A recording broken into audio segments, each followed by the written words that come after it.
Dans l'actualité également, cette autre polémique qui risque de faire du bruit à Blois. Elle vise le bâtonnier du barreau. Il est accusé par l'un de ses anciens clients, un marchand de biens blésois, d'avoir acheté une maison aux enchères à ses dépens. Explication Benoît Gruer avec Alain-Georges Monet. Il y a quelques jours, Maître Vinet était sur le perron du tribunal de Blois pour défendre l'aide juridictionnelle. Mais depuis les révélations de la Nouvelle République, le bâtonnier serait-il le principal artisan d'une affaire d'escroquerie ? 19 janvier 2012, cette maison située quartier Vienne à Blois est vendue aux enchères, son propriétaire ne pouvant plus rembourser le prêt bancaire. Stéphane Droyer, marchand de biens, veut l'acheter. C'est son avocat, maître Damien Vinet, qui porte les enchères pour son compte. Stéphane Droyer a prévu de mettre 96 000 € maximum, mais la vente lui échappe pour seulement 1 000 €.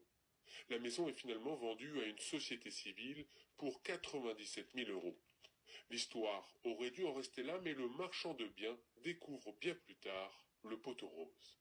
Je consulte souvent, même tous les jours, le site Le Bon Coin, et j'ai découvert par hasard la photo de la maison que je souhaitais acquérir avec donc Maître Vinet, et j'ai donc cliqué sur l'annonce.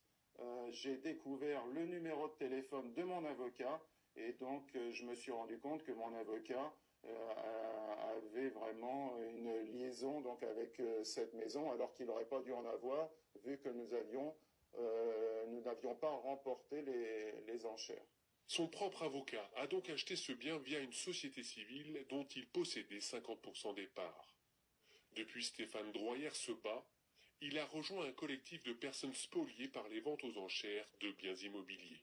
Je me rends compte dans ce dossier-là que mon avocat, dans lequel j'avais confiance au départ, m'a trahi complètement en fait. Il m'a complètement trahi, et depuis en fait j'ai des troubles du sommeil, etc. parce que je n'arrive pas à concevoir qu'un avocat puisse tromper son client. Défendu désormais par une avocate parisienne, il a déposé plainte contre X pour détournement de la loi sur les ventes aux enchères.